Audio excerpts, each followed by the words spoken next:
Assalamualaikum warahmatullahi wabarakatuh. Perkenalkan, nama saya Ali Sopyan, kelas non reguler semester 3 dengan NPM 7420120181 dengan mata kuliah hukum pidana lanjutan. Kali ini saya akan coba mereview pertemuan ke-9 hukum pidana lanjutan bab 3 tentang perbarengan atau gabungan tindak pidana atau common law atau consortium bagian ketiga dengan dosen Ibu Profesor Dr. Hajah Hedur Aini SHMH beserta asisten dosen Bapak Dr. Muhammad Dendi Aridayandi SHMH.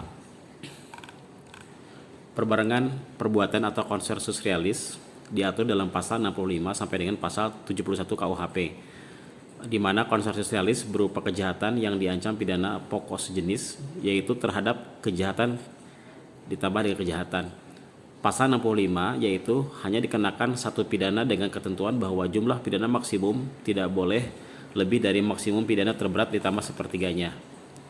Aborsi yang dipertajam atau diperberat, contohnya yaitu adalah A. Melakukan 3 jenis kejahatan yang diancam pidana masing-masing 4 tahun, 5 tahun, dan 9 tahun.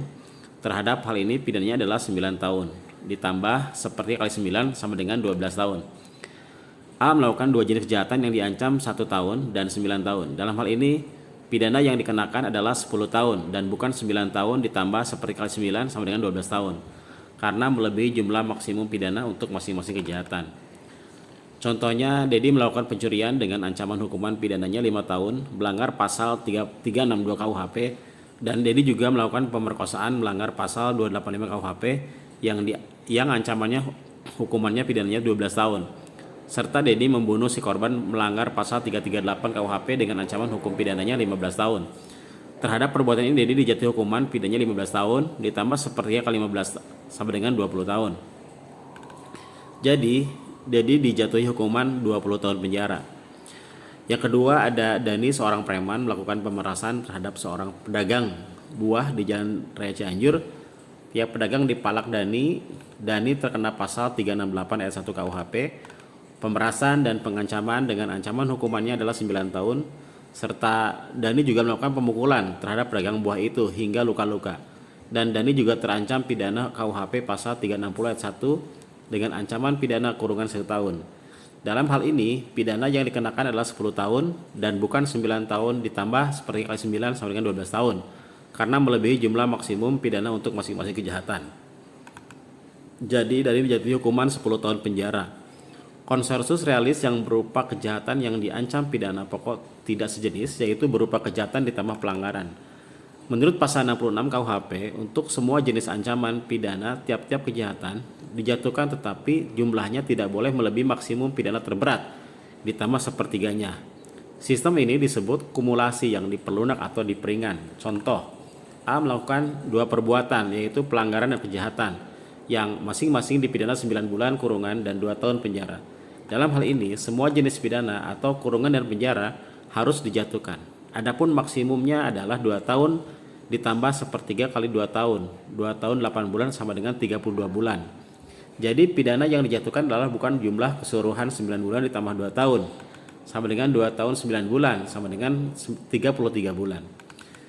Contoh berikutnya adalah Andi melanggar perbuatan pelanggaran dan kejahatan. Dia melanggar pelanggaran pasal 506 dengan pidana kurungan 12 bulan dan pasal 228 dengan penjara 2 tahun penjara.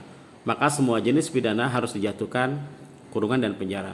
Adapun maksimumnya adalah 2 tahun ditambah sepertiga kali 2 tahun sama dengan 2 tahun 8 bulan atau sama dengan 32 bulan.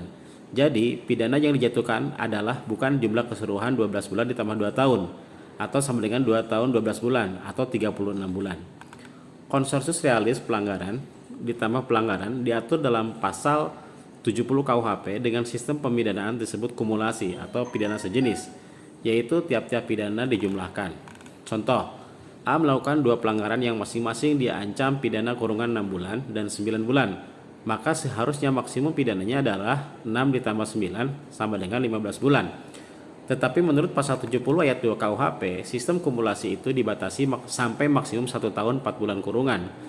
Jadi, apabila A melakukan 2 pelanggaran yang masing-masing diancam kurungan 9 bulan, maka untuk A dijatuhkan pidana 18 bulan kurungan.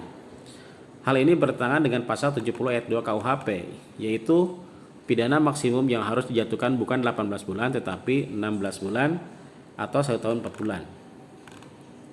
Contoh, Debbie melakukan 2 pelanggaran, yaitu melanggar pasal 505 ayat 2 dengan pidana kurungan 6 bulan dan pasal 506 dengan pidana kurungan 12 bulan. Maka untuk Debbie dijatuhkan pidana kurungan 18 bulan. Tetapi hal ini bertentangan dengan pasal 70 ayat 2 KUHP, yaitu pidana maksimum bukan 18 bulan tetapi 16 bulan atau 1 tahun 4 bulan. Jadi pidana kurungan Debbie yang dijatuhkannya adalah 16 bulan. Untuk konser sosialis, baik yang berupa kejahatan maupun pelanggaran yang diadili pada saat yang berlainan, berlaku pasal 71 KUHP. Contoh, pada tanggal 1 Januari 2007 melakukan pembunuhan, pada tanggal 5 Februari 2007 melakukan pencurian, dan pada tanggal 10 Maret 2007 melakukan pencurian. Dalam hal ini, karena alat bukti belum lengkap, maka perkara yang ke-1 saja atau pembunuhan yang diajukan ke pengadilan. Terhadap kasus ini hakim harus berpedoman pada pasal 71 KUHP, yaitu dalam perkara ke-1 jika hakim sudah memutus pidana terberat ditambah 1/3, maka untuk perkara selanjutnya hakim hanya memutus atau menjatuhkan vonis dengan putusan bersalah saja. Tetapi apabila dalam perkara ke-1 hakim belum menjatuhkan pidana terberat atau 1/3-nya, maka vonis kedua dapat dijatuhkan pidana terberat ditambah 1/3-nya. Pasal 71 KUHP berhubungan dengan pengertian berbarengan, yaitu rumusan ketiga. Oleh karena itu, jaksa atau penuntut umum harus melakukan penuntutan secara bersamaan dan sekaligus. Tetapi dalam praktik jaksa tidak selalu mengajukan perkara secara sekaligus, dikarenakan alat bukti yang kurang lengkap. Atas dasar itu, maka konsensus berbicara tentang A. Pemidanaan dalam tindak pidana, B. stelsel atau sistem pemidanaan yang meringankan, namun menurut sistematika KUHP memberatkan. Sekian review pertemuan ke-9 hukum pidana lanjutan yang dapat saya sampaikan. Terima kasih. Assalamualaikum warahmatullahi wabarakatuh.